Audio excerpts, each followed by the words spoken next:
Welcome back to Bleav in Softball. I'm your host, Jenna, and today we're just going to get right to it. However you got here today, whether it was an audio podcast platform like Apple, Spotify, etc., or watching on YouTube, thank you. Subscribe and rate if you haven't yet. You can also follow us on Instagram and Twitter at Bleav in Softball. That's BLEAV.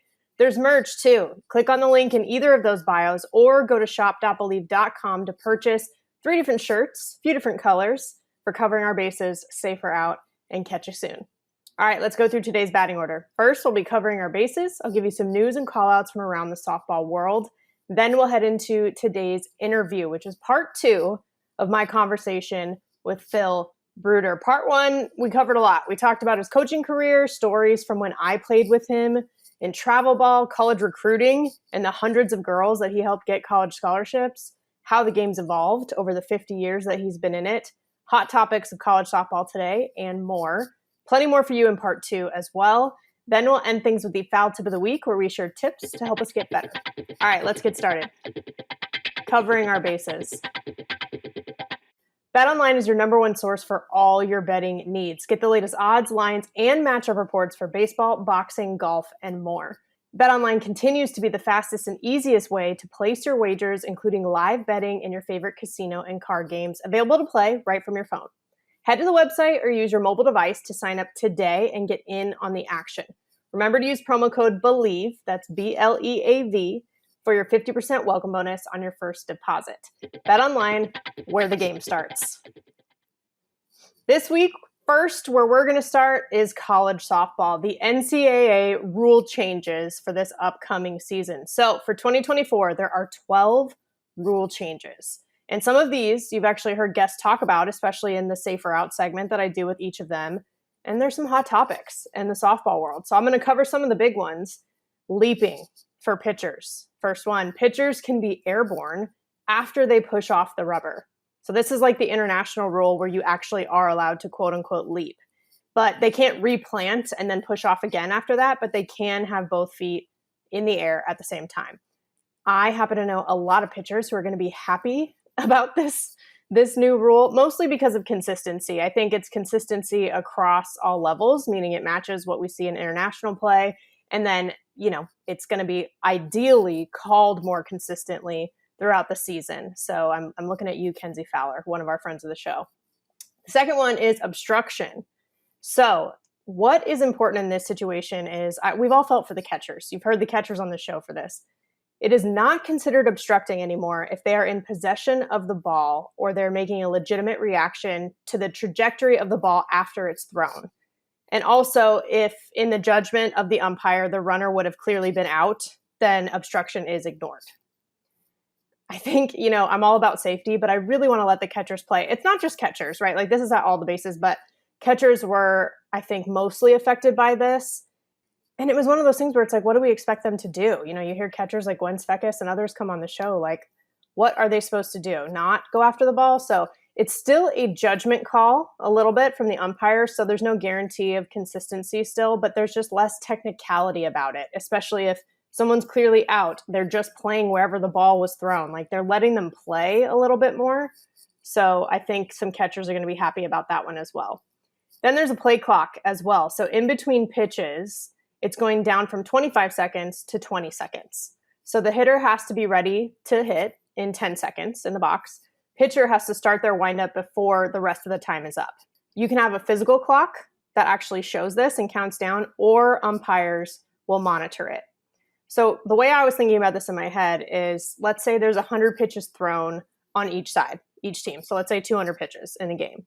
If there's 5 less seconds for each pitch, you're shaving off about 1,000 seconds in total, which is almost 17 minutes that you're taking off the total amount of the game. So that can add up. And this is also, and some of you have heard this on the show previously, like this is where I've said, I think we can shave some time off of games if we want to make it a little bit quicker. It's the in-between pitches. The hitters kind of taking their time, walking all the way back to the dugout and back to the box, and then even pitchers taking their time, walking out of the circle. It's an area where I think we can just shave a little time off and just have a little bit more efficiency.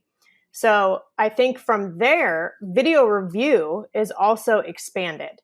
So now it'll include more things that are eligible for video review. So this includes leaving the base early when you're running. So this could be before a pitch, like a steal, for example.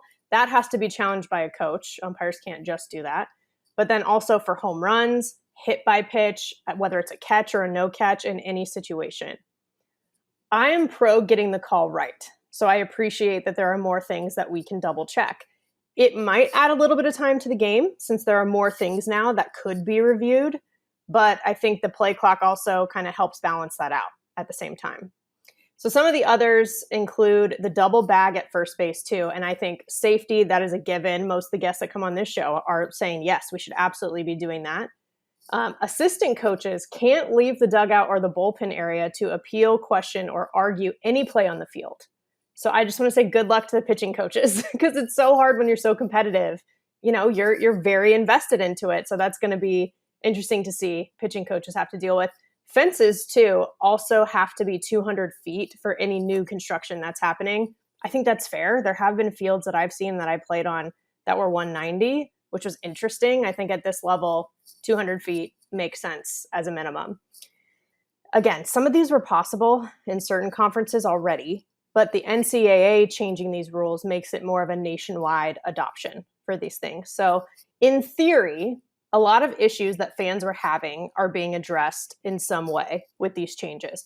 A lack of consistency in certain calls, getting the calls right, and then just being cognizant of time during the games. So now we got to see it in action. Second, speaking of action, let's talk about pro softball action now. The WPF champions, the Texas Smoke, took it all. They left no doubt on the field. The first inaugural full season for the WPF. The final score of the last game was 14-2. They had 4 home runs, including a pinch hit home run even from Auburn alum Alyssa Rivera. And it was just such an exclamation point on the season and its history, right? It's the first ever Schiffauer Cup, the championship. It was named after Rick Schiffauer, who was a Vipers and league owner who recently passed away after a long battle with pancreatic cancer. And he had such a passion for the game. So they're honoring him in that way. And the Smoke are the ones to take that cup home. And again, huge shout out to head coach Tori Tyson. I mean, a friend of this show, but also just someone who's such a badass. I mean, making history is no mystery for this woman. Last year, she led Howard to its first conference championship in 15 years. This year, she wins the first ever WPF championship with the Smoke. I think it's obvious that this woman knows how to build. And I think that building something is one of the most impressive things that you can do. It shows that you're really the real deal. And it was a regular season title for the Smoke as well. Offensive Player of the Year, Morgan Howe. Pitcher of the Year, Autumn Peace. Like, they just brought it this summer. And it's a big deal. It's a big deal for multiple reasons. Just straight up performance was outstanding. But also, this is a first-year organization. The Smoke didn't exist before this. And this is the first official year of the league. So again, building something from scratch, from the ground up.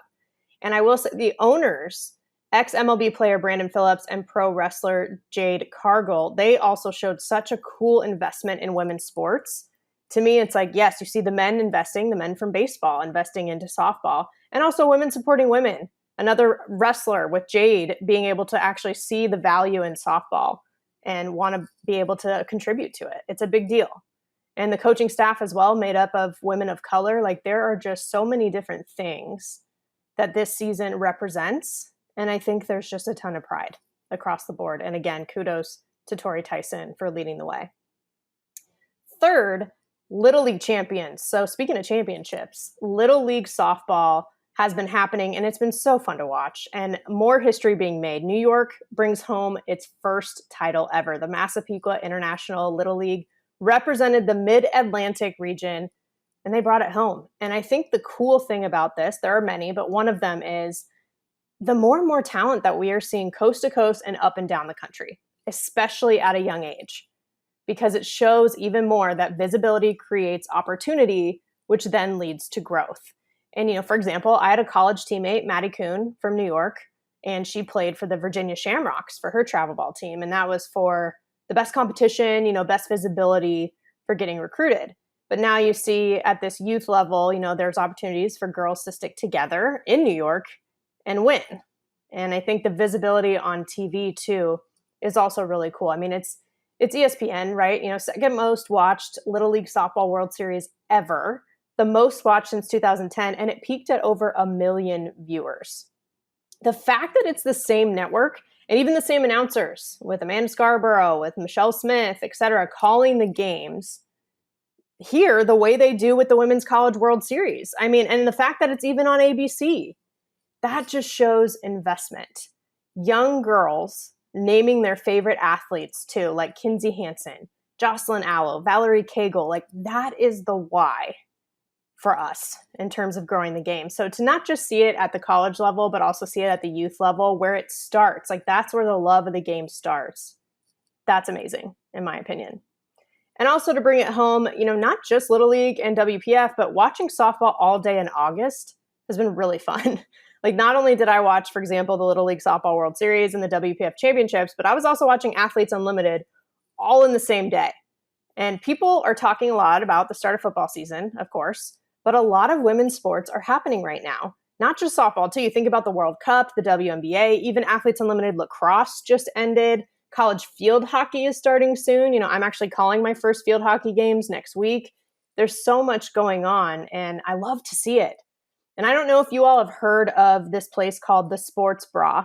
It is a bar in Portland, Oregon that really only showcases women's sports. I think it's so cool. And they obviously understand how cool it is that women's sports are available for us to watch all the time. So they're doing a pop-up actually with Athletes Unlimited Softball the last weekend, August 25th through 27th. And I am so excited to see that because yes, women's sports don't stop. And someone else who's still going is today's guest. Phil Bruder is back. He's just as unfiltered as he was last week, maybe even more.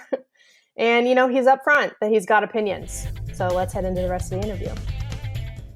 And if I did my research right, Kelsey was also SEC Player of the Year in 2011, Honda Award winner in 2011, which is a national award.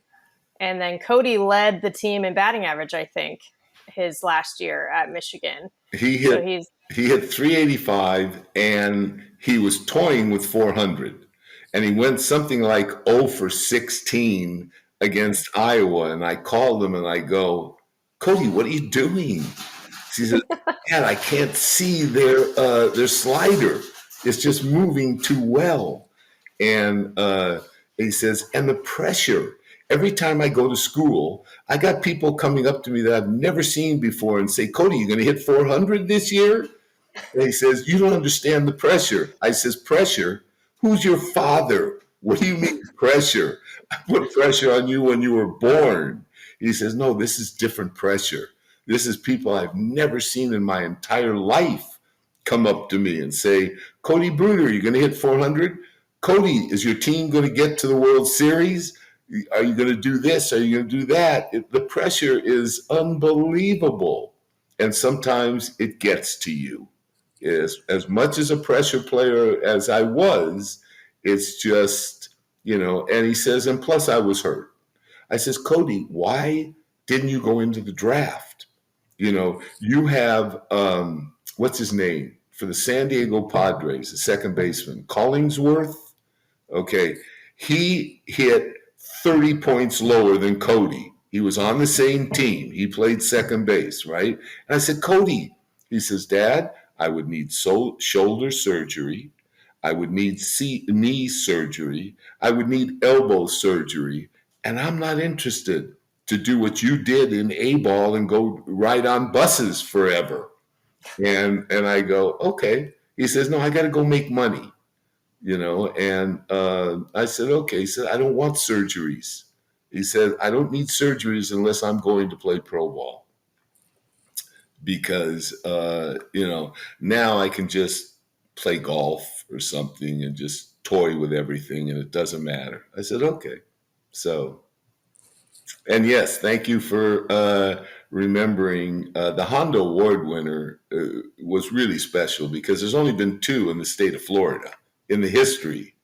And she's one of those. And I guess she was just elected into Florida's Hall of Fame. I think it was 3 weeks ago. So that's awesome. That's exciting for her. Yeah, it is. I think I remember, if I'm not mistaken, when I was on the team, she was about to start college, and you had told us this was back when we filled out questionnaires, physical questionnaires to send into colleges. I don't know if they really do that kind of stuff anymore, Yeah, they but do. we did that. They do. Do they do physical ones though, or are they doing it all online? Oh, that's a good question. I don't have an answer. They do it online, I believe.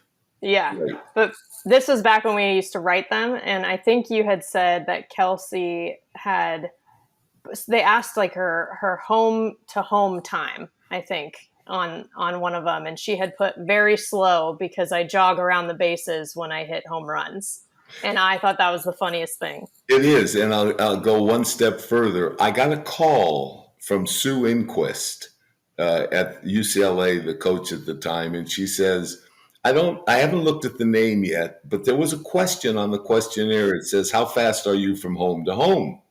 And the answer was very slow because as far as I hit the ball, I just jog. So I've never timed. I said, no one could have sent you that question, that answer to that question. And she says, well, let me look who sent this. Oh, yeah, it was Kelsey Bruder. I go, Kelsey, get over here. You know, how could you, how could you say that? And she had mentioned, I think, to her mom, if I'm not mistaken, and I could be, that well, he always held me up at third base because he didn't want me if I tripled, he didn't want me to slide into the catcher and hurt myself. So I never was timed from home to home. So that's a funny story. That's funny that you would remember that. The things that you remember are amazing to me. Well, I do have a good memory, but I have to say I'm very impressed with yours. We were talking about, for example, when Sarah had that great game when she was getting recruited, and you remembered the situations and everything. So I think you have a good one too. Well, it's I don't know, maybe it's by luck. I try to forget the bad things and try to remember the good things. But it's it's I tell people they say, why are you such a good coach? I said, well, let me tell you something. Don't ask me to cook. I burn water. Don't ask me to fix anything. I'm not handy. I can't fix anything at all. But coaching is just something that is inborn. It's something that I guess I have a passion for and that I've worked at. It just doesn't come easy. I mean, you have to tweak this or that to make it better. Yeah. Well, you mentioned it too, that you've even adjusted your coaching style because you had to, I guess, with just like how society's different, how this generation is different. So I think it's interesting because we talk about making adjustments a lot in this game, but you're also having to make adjustments even with all of this experience under your belt. We see some of these coaches who, like you said, have been coaching for 30, 40 years in college, and they have to do that too. And that doesn't seem like it's easy. Well, I would guess, and I talked to one college coach. They said, well, when you watch us on ESPN, we're very calm, we're very quiet. We don't yell and scream because, how are you going to recruit? They won't come to you if you're a madman or you're a crazy lady coach or something. But when we have practice behind closed doors, there's no cameras there, and you can go off. You can, some of my kids go deaf because I'm so upset at what they did, but not on ESPN and not when cameras are there. You just can't do that, and you know that. And that's why, I've got girls come up to me and go, well, look how calm that coach is. Look how quiet he is. Why aren't you that quiet? I said, go talk to that coach and go watch him practice. Go see what he says in practice, not when he's on camera. Yeah. That's something I always appreciated about your coaching style, though. It's everything was very direct. Like there weren't really surprises. You were very clear, very upfront with a lot of things, and you you actually executed and upheld certain standards or rules for everyone. Like there weren't exceptions and everybody knew what it was. Like I remember one time, the only time I was ever late, and I wasn't late for our usual time to get there, but I was late because you had told us to get there early. I can't remember why, but there was a reason. And I was late for that early time. And I knew that I was in trouble. So I walked up, my parents were there too, but I walked up and you sat me for the first couple innings because that was the rule. Like if you're late, that's what happens. And I remember knowing it was going to happen, accepting it, owning it, having to take responsibility for it. And there was just, I felt a lot more respect because you did it, versus people just talking about it. So I appreciated things like that. JB, not today. Not today. They come where they want to come. They come whatever. If they're late, they're late. They still play. They're late. Because you wouldn't have a team. They'd quit. They'd all quit. Because there's so many teams, there's so many places that they can go play. There's so many that if they don't like your strictness, if that's a word, they'll go somewhere else. That's all. I have two of my best players that I lost because there was a pop fly in foul territory that. And I told her, I said, a 12-year-old doesn't make that mistake. That's right. She has to run 3 steps and she dropped the ball. And I said, now watch. And the girl hits the fence. And I said, that runs on you. And so they quit. Just for that. I didn't yell and scream. I just commented. But they didn't like... they're soft. They didn't like to be reprimanded, and they couldn't handle it. So they quit. And that's, at this point, I tell people, it doesn't matter who I coach. I just like to coach. I don't care. They can quit. I mean, they happen to be my best players. Okay, so what? I'll get other players. It's no big deal. And, but I want them to understand and understand that I want you to understand that that's not acceptable. Everyone makes mistakes, but you can't make mistakes that are so unbelievably routine that like I said, a little girl catches that ball. And you were going to miss it? Well, I closed my mitt too quick. Oh, well, that's good. So, it is what it is. Yeah. This reminds me a little bit of a conversation I had with Aubrey Monroe. She was on the Tokyo Olympic team catcher, went to Florida too, like Kelsey. Mm-hmm. She came on the show and we were talking about, she and I both are very big on mental health and how important it is. Mm-hmm. But we were also talking about the balance of making sure you're mentally healthy, but still pushing yourself, and it is an interesting line to walk to do that, because sometimes you're like, well, is this too much or is this too little? And you're trying to figure out what that balance is. And I think it's an interesting thing that comes up a lot in today's game. And that is a fine line that you're walking, because you have,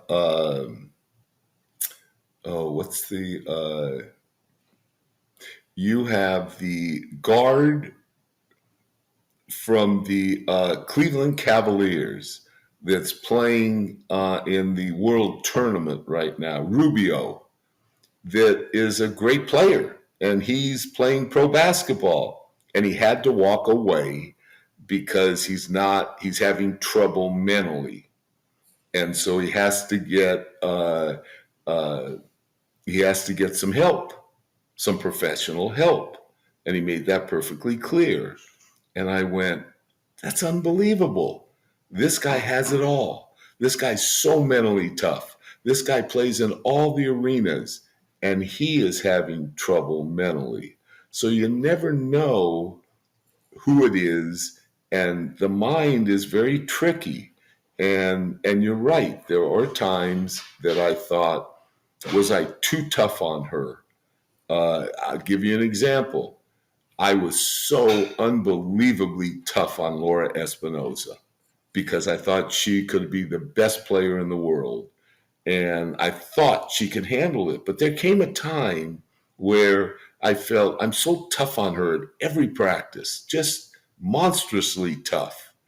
And so I went up to her and I said, Laura, am I too tough on you? And she goes, Coach, let me tell you what tough is. Tough is after practice when I drive home to Wilmington and I have to dodge bullets that are being shot at me. That's what tough is. So you do whatever you want. I can handle whatever you do. Again, I never put my hands on an individual. I never swore at them. I just was tough on them and loud. And she says, I can handle anything. Just make me great. I remember her saying that. And she was. She was great. Um, in those days, whether it be the 70s or the 80s or even the 90s, uh, quite honestly, every player I had could handle me. And I was very, very difficult. I was a perfectionist, even though I understood nobody's perfect. I still was a perfectionist. But there were times when I felt that I was so tough that I had to communicate with that individual player and say, am I too tough on you? And if they said yes, and there has been some times where someone might have said yes, then I backed off because I don't want a kid to crack.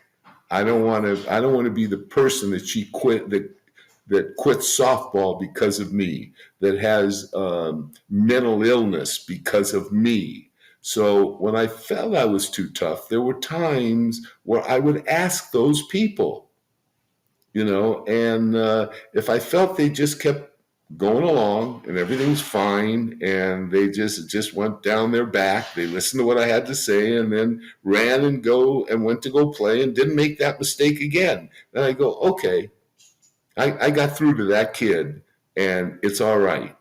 And there are other times where they don't make mistakes, but I'm yelling at the littlest thing because I want them to be so brilliant. Uh, I have to go to them and say, am I just too tough?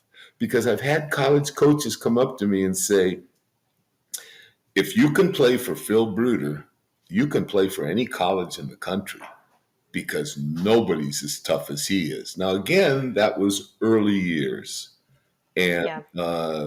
and to me, that's a compliment because I can't tell you all the kids that succeeded because they were tougher mentally than their opponent or the people they were playing with. And I enjoy those statements. Some people might say, well, you better ease up, you're just too tough. And I said, no, that's a compliment. You know, that's why these kids become all Americans. I actually had one of my old coaches from college. Trisha Ford. She's now the head coach at Texas A&M, Mm-hmm.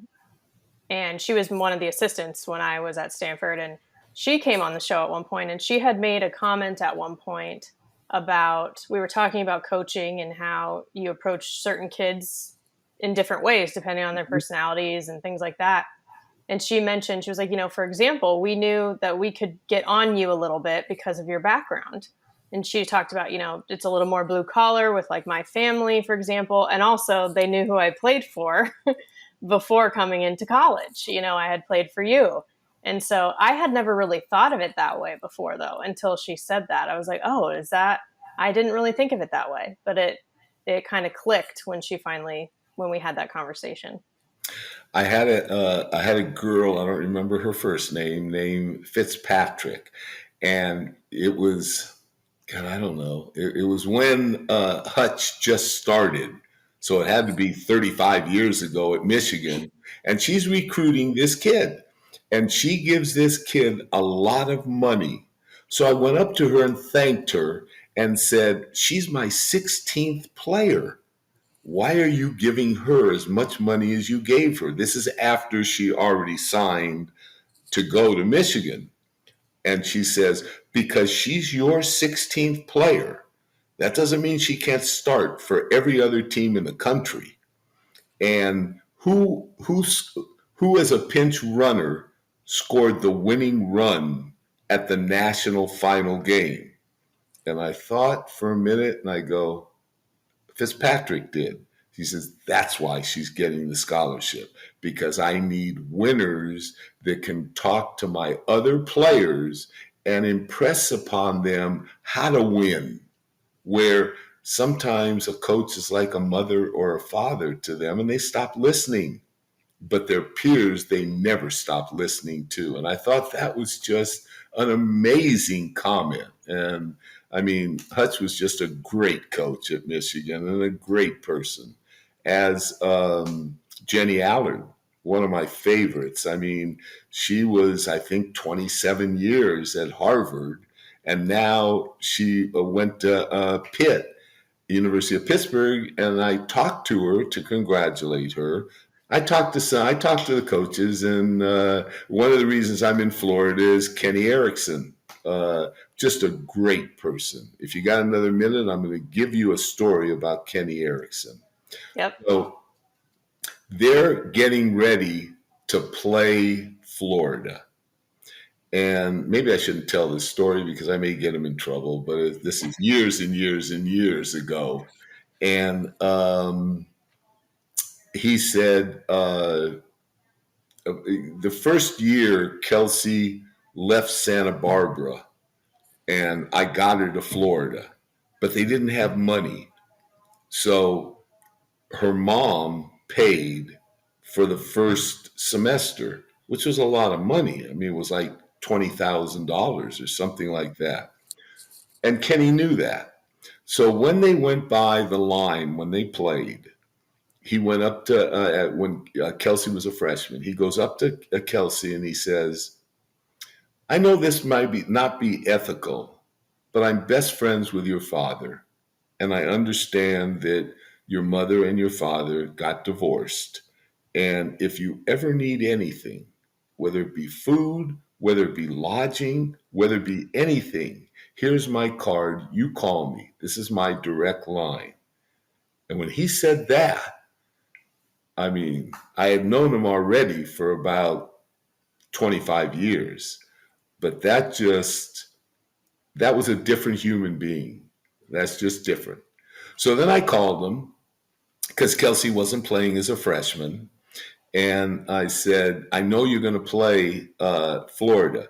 If she gets up to bat, can you throw her this cookie where she can hit the ball real far so maybe she can get in the game more often? He calls me back the next day. He says, cookie, huh? We were playing at our field. She hit the ball over the trees, over the scoreboard, and hit a car that was driving. So it must have been 300 feet. So forget about your cookies that I'm going to throw her anymore. So that was pretty funny. That is very funny.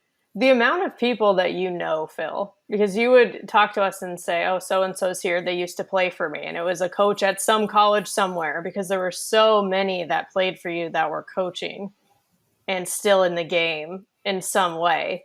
And then now, even still now, you're so connected and know all these people. And it's pretty incredible. I mean, I guess that's what happens when you've been in the game over 50 years.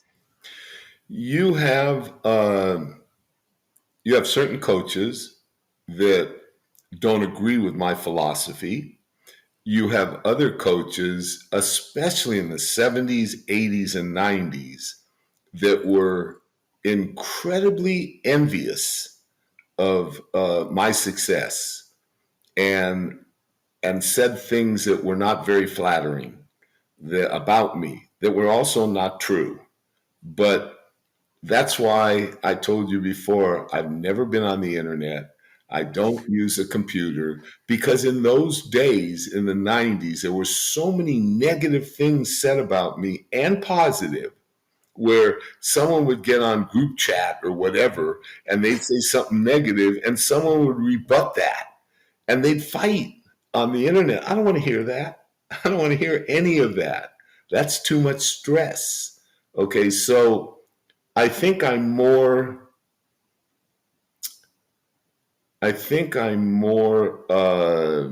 accepted today because of my longevity, because of my success. Again, not necessarily winning, but because I've had players that are now coaches, players that are now, I only have one doctor. That's my stepdaughter. That's it. That's the only doctor I ever had. And another thing, Michelle Granger, who I still think is the number one pitcher in the world in the history of softball, I she wanted to go to Cal because she wanted to be a lawyer. So I called the last coach at Cal and I said, I got a player and she's the best that wants to go to your school and she's a pitcher. So can you come out and watch her? We have enough pitchers. We don't need any more pitchers. I know, no, this girl is special. She's not just a pitcher. She will put you on the map. No, we have enough players. We have enough pitchers. So I called the athletic director and I said, listen, I need somebody to come out. And then I found out the assistant coach played for me at Cal. So I called her and I said, listen, get out here. I got a kid that's the best. So she comes out and then the head coach gives her a full ride and the rest is history. They never won because the catcher couldn't catch the ball. And she'd get 4 strikeouts in an inning, but the ball would get by the catcher. So they'd all run to first in those days. And we're in the world tournament. And I have a catcher named Karen Rice who never caught before. And we worked with her for 1 year because it's the only catcher I had because Stacy Sonny could not catch because she was a week too old. So we taught her how to catch. And I'm looking at my former mother-in-law, who's my assistant coach. And I said, do you know Karen's not giving her any signs? And I go, so I looked at another pitch and Michelle would throw the ball. And so I called timeout. I went out to the mound and I said, Karen, you're not giving her signals, whether it be a rise, a drop, a curve. What is it? She says, Coach, Michelle has no idea where that ball is going. So she lets it go and the ball goes over the bat or it goes under the bat or it goes to the side of the bat and I have to catch it. Because I can't give her a signal because she doesn't know where that ball is going. And that's at 18 and under. So I went back to the dugout and I go, this game's unbelievable. I mean, she's throwing so hard and this catcher is catching the ball. It's not even hitting her or anything. So that was pretty funny. That was very funny. Yeah, the pitcher-catcher relationships I always think are really interesting and usually pretty funny too, because we talk about the whole team and all the important positions, but there's nothing quite like those two. Yes, that's correct. And they have to be in sync. If they're not, good luck. And the pitcher has to be able to trust the catcher about, if I'm going to throw a drop ball, it's going to go in the dirt. Can she stop it? Or I can't throw it. And it's pretty interesting.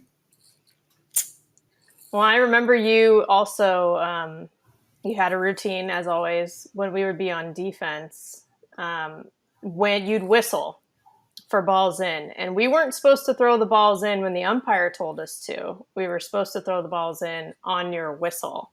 And that's when we knew, like, okay, catcher will throw it down to second. We'll get ready for the inning. Do you still do that? Yes. And not only do I do that, but there's something else I do that I can't tell you why or how I know, because I don't know myself. But I will whistle and move players over here, over there, over wherever, and seldom am I ever wrong. That ball is hit. right to where I move that player. And I've got players that look at me like I'm Houdini. And they ask me, Coach, how did you know that? Well, I had an idea where the bat was. I kind of knew what pitch was being thrown. So I have an idea of where she hit the ball last time and how she hit it. And so I'm moving players in that position. And the apple doesn't fall far from the tree. They hit the ball in the same spot. They seldom can do something different because their coaches aren't teaching them.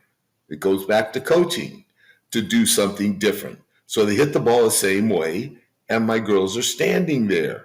Especially you got left-handed slappers, and I've got a left fielder on the foul line. I've got my center fielder playing left center field. I got my shortstop over towards third, and the ball's hit right to them. And they go, Yeah. Coach, how did you know that? And I guess it's experience, but it's also, I can't tell them because it's too involved. There's too many different reasons, and it's a split second. Maybe that's why I haven't lost my mind yet, because I still do that. I still move kids, and they're still amazed that that ball's hit to them. Now, if they make an error, and I put them right where they're supposed to be, and they can't make that play, now I'm upset. Yeah. And I tell them, I put you just where the ball was hit. You can't make that play. It's right to you. Not like you have to dive for it.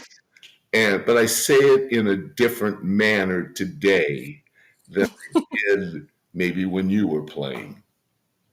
I do remember you moving us around. I remember that happening multiple times. And I guess that's kind of like just the old school paying attention. Like that's the scouting, of these different hitters. And then today you have all this data and all this film and all of these things that coaches, analyze and go through. But it's a Yes, lot different. I don't think I would be a good college coach today because I don't like doing all that.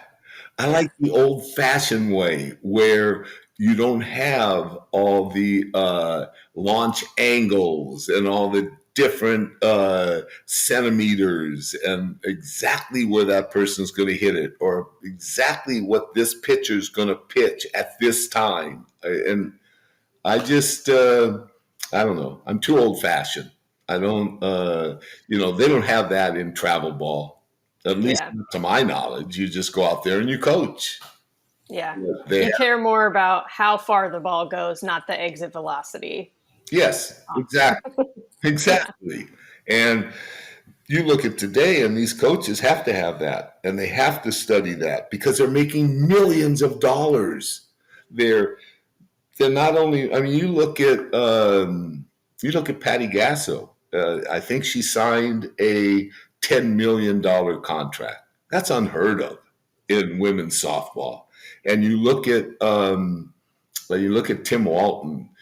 He signed $300,000 a year base salary. That doesn't include Oakley's that he wears the glasses. That doesn't include his tennis shoe contract.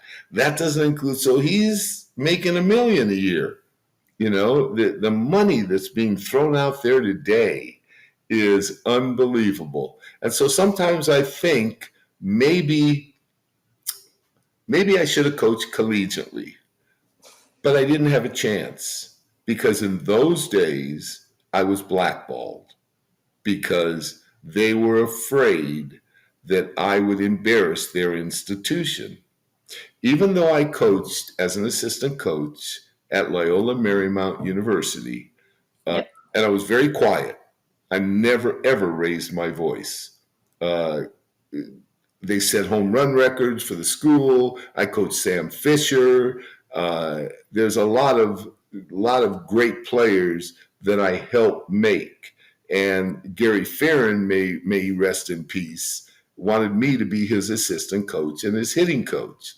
So anytime we would disagree, it would be at lunch behind closed doors, and we could yell at each other, okay, because we were best friends, but it would never be on the field. But when I was coaching the Raiders, the only person that I had to account to was Phil Bruder. Right? Whatever I wanted to do, where I understood if you're a college coach, there is the athletic director, there's a board of governors, there's the president of the institution. I get that. I'm not a moron. I understand that. Another thing that's a lot of fun is I still go around the country, not often, probably twice a year, doing hitting clinics.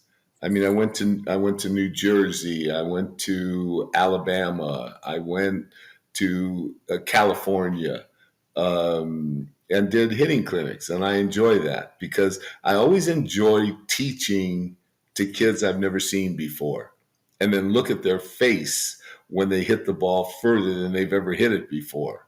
And they said, well, can't you come back next week? No, I can't go back to California next week. No, I can't go back to New Jersey next week. So I do a couple of those a year, and that's fun. That's always fun. So I'm still active. I don't coach third anymore. I sit in a chair in the dugout, and every half inning, I go out and I tell them, you did this wrong, you did this right. You did this wrong, you did this wrong. And then I work with the hitters in the dugout before they go up to the plate. But I have very competent coaches, sisters that coach first and they coach third and they hit infield and outfield. So I don't have to do any of that. The problem is, if you can see that I'm tan, the problem is we played in a tournament a week ago and they had AstroTurf. AstroTurf was 115 degrees, and the bottom of my tennis shoes melted. That's how hot it was. And so that was exhausting. You played 3 games Saturday in pool play, and then you played single elimination, and we get to the finals, so that's 7 games. I couldn't even move for about a week. It was so exhausting. So that I move slower. I can tell I move slower, but that's the only thing that I think is different. I'm healthy, and I'm always excited to coach. Well, you're right about the weather. Travel ball is when I experienced all the weather. Being from California, it's pretty nice most of the time, but then you go to Lancaster and it's 115, but then you go to, across the country to Kentucky and to all these other places and you find out what weather is. Yeah, and in Florida, it's that way too. Now, I say the good thing is I can wear shorts all year round. That's true. And also the good thing is it goes from usually 60 to 100. The 100 is just excruciating pain, and 60 is very cold. But how cold is 60 when you're in Michigan and it's 0? Yeah. So I said, but the humidity is terrible. Okay, yeah. You got to deal with it. I mean, everything can't be perfect. And the only problem I had was with California. It got too messy. You couldn't drive anywhere. It was bumper to bumper everywhere in Southern California, and I couldn't deal with that. I just, it used to be where we lived, it would take me 10 minutes to get to the freeway. When we moved, it would take me a half hour to get to the freeway. Not once I was on the freeway, but get to the freeway. It's just bumper to bumper. I can't deal with that. Yeah, it's definitely just gotten more and more. Even in the Bay Area, I thought I had escaped a little bit of the Southern California traffic, but it's just as much. Well, I have one more question for you before we do our wrap up. What is the thing or the impact that you've made that you're proudest of throughout all of these 50 plus years? Well, the one thing without any question whatsoever is, I call them my kids, getting my kids scholarships. That's the most important thing that I've achieved. That's more important than anything else. That's more important than I have numerous kids that were all Americans. I have numerous kids that were on the Olympic team. all that is pale to getting kids scholarships. That includes, you'll understand how important that means to me. That includes the accomplishments of my kids. Now, not that I love my kids any less. That's not the point. The point is the number one goal, and it's always been that number one goal, is to get kids to college. There is, and I can do that regularly because I've been in it so long and been so successful. And I'll give you one quick story. Stacy Nelson, who's the All-American at Florida, was the All-American, and in their Hall of Fame at this point. I don't know how many people are in the Hall of Fame, but I think Stacy Nelson and Kelsey are two of only. And she comes up to me because I was teaching her hitting, and down below where I was teaching hitting was Diane Lewis teaching pitching. And so she worked with Diane pitching, worked with me hitting, because in high school and in travel ball, she was a hitter. So she wanted to be a better hitter. So she comes up to me in our hitting lesson. She comes up with her father. And she says, I asked her, like I asked all the kids, and she is a junior becoming a senior. And I said, where do you want to go to college? Where can I help you? And she says, I want to go to Florida. So I picked up the phone right there and I called Karen Sancelli, who was the head coach at the time at the University of Florida. And I says, I got a player that wants to go to your school. And I said, she says, who is it? I says, it's Stacy Nelson. Stacy Nelson, that's about 5'10" with a great curve ball. And yeah, that's Stacy Nelson. She says, how much does she need? I said, how much did you need when I got you to South Carolina? She says, okay, I'll give her a full ride. Okay, thanks. I love you. Goodbye. And hung up.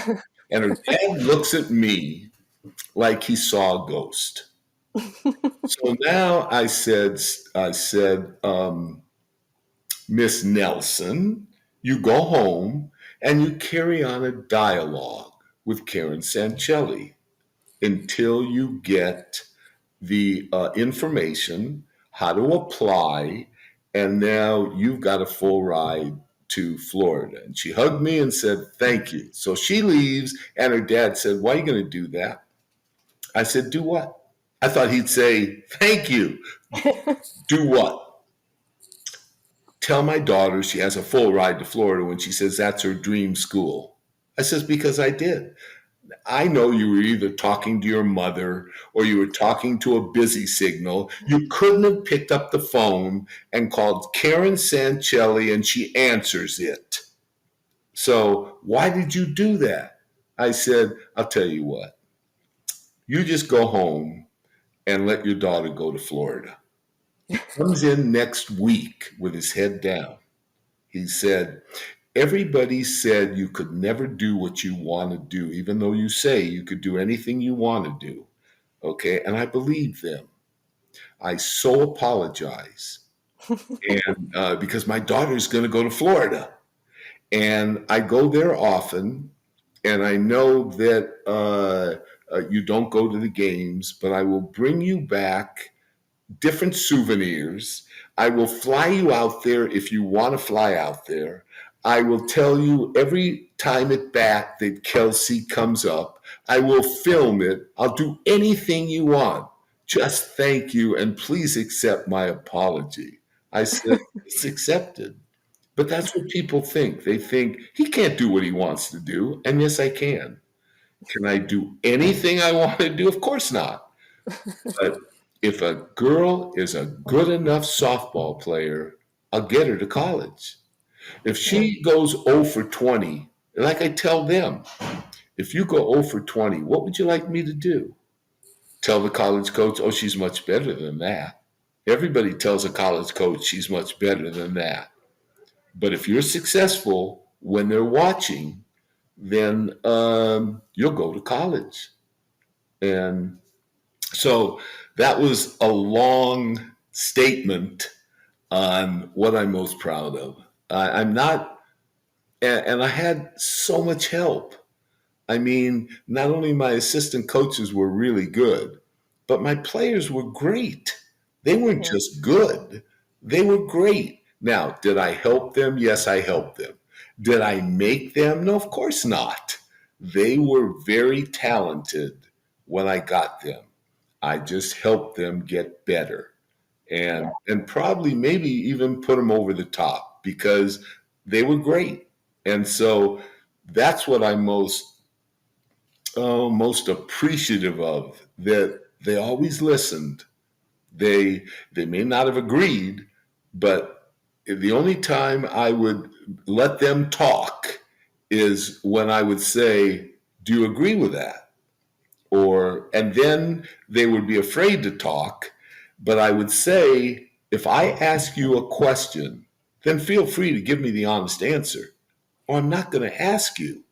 If I ask you, is that fair? Then you can say, no, coach, you're just too tough on me. Why aren't you tough on Jane Doe? Why aren't you tough on this? You're too tough on me." And I'll explain why. And then I'll ease up. If she feels I'm too tough, I've got to ease up because I don't want Yeah. him to quit. Yeah. Also, Karen was on the show recently, just a couple months ago, I too. love her. Yeah. She recruited me at Virginia after she was at Florida later on. And we got to reconnect. I saw her in person. She was with ESPN. And I worked a little bit for ESPN, helped out at the Stanford Regional this past year. So that was fun.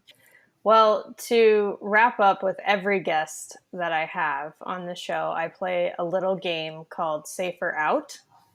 And basically, I'll bring something up. And if you like it or you agree with it, you call it safe. If you don't like it or you don't agree with it, you call it out. That's fair. Okay.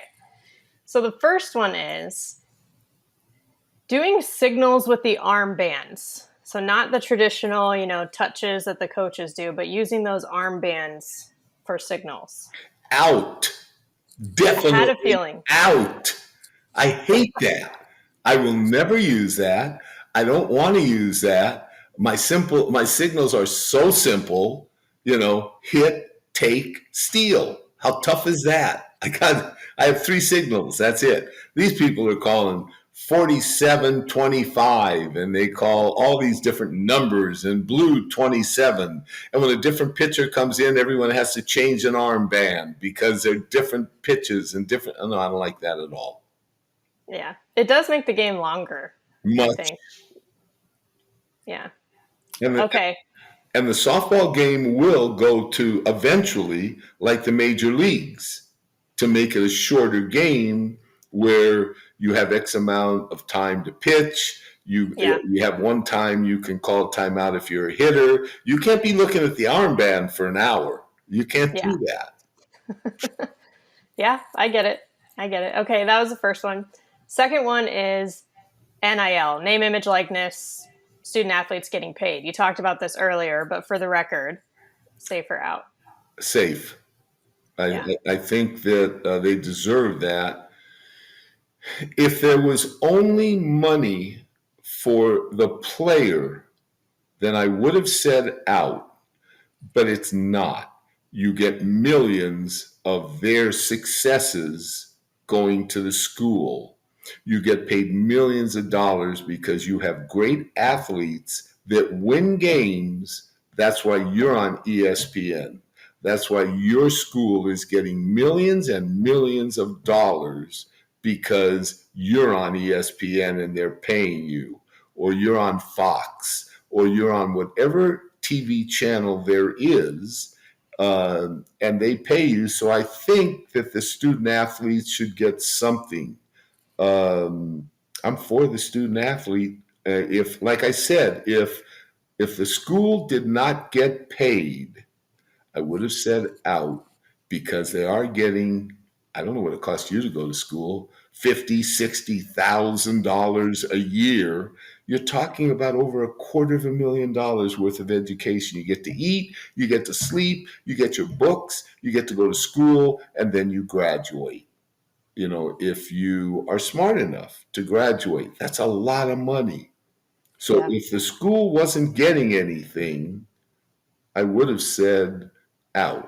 But now the school for years have made millions of dollars off kids. So now it's safe. Yeah. Okay. The last one is bat flips. Safe or out? Do I have to say safe or out? It's okay. Safe. You hit a home Okay. run, safe. But now let me try to preface that. Okay. If you're going to do that, now they don't do that today, but in the past, if you're going to try to embarrass my team because you hit a home run, you're going to get hit in the ribs next time up. Okay? If you're going to hit a player of mine because she hit a home run, dropped her bat, and ran around, and you're going to hit her because you didn't like she hit a home run, she didn't embarrass you or anything like that, then you better make sure your best player doesn't come up. Because that's why my kids very rarely got hit. In other words, if they got hit, it's because the ball missed, because the pitcher's wild. I can accept that. Okay. But don't hit one of my kids because she just homered off you. Or don't hit one of my kids because you don't like her. If the ball slipped, if it missed, I know whether it missed or not. Then, Yeah. and that's why very seldom do my kids get hit, because I'll retaliate. But see, they don't retaliate today. In the past, hit this girl. Okay. Don't hit her in the head. Don't hit her where anything can hurt. Hit her in the ribs. Okay. She has some padding in the ribs, or hit her in the backside, something like that. But make her understand you're not going to take pot shots off my kids. So Yeah. to flip the bat, that's all right. Safe. Danielle Laurie said the same thing. She said, expect one in the ribs the Oh, next good. time. Good for Yeah. her. And I like her when she's on TV. She's pretty good. And but I'm surprised she said that, because she's not old fashioned. She hasn't left that long ago. Maybe she has. Well, yeah, I guess she Well, has. she came back for the Olympics, but I mean, she won the national championship in 2009. Her last year was 2010 Yeah, I don't want for to hear college. I don't want to hear that. She beat Florida, but go ahead. Right. That's true. She did. All right. I think she was a great player, great hitter, great pitcher, great for the game. I Yeah. really like her a lot, but I like her more now since she made that comment, because she's the pitcher. She has the ball, Yep. and if she will do that, and I truly believe she would do that, but not just because. There has to be a Right. reason. Yeah. Yeah. That's fair. Well, thank you again, Phil. This was really fun. It was a nice reunion on top of us getting to, do the show and talk about all these different topics. So thank you again. I have never done this before, and I appreciate it because I had a lot of fun. So Good. thank you for That's the point. Yes, of asking. course. Anytime. I've said before how one of my favorite things about this show has been building new relationships and making new friends.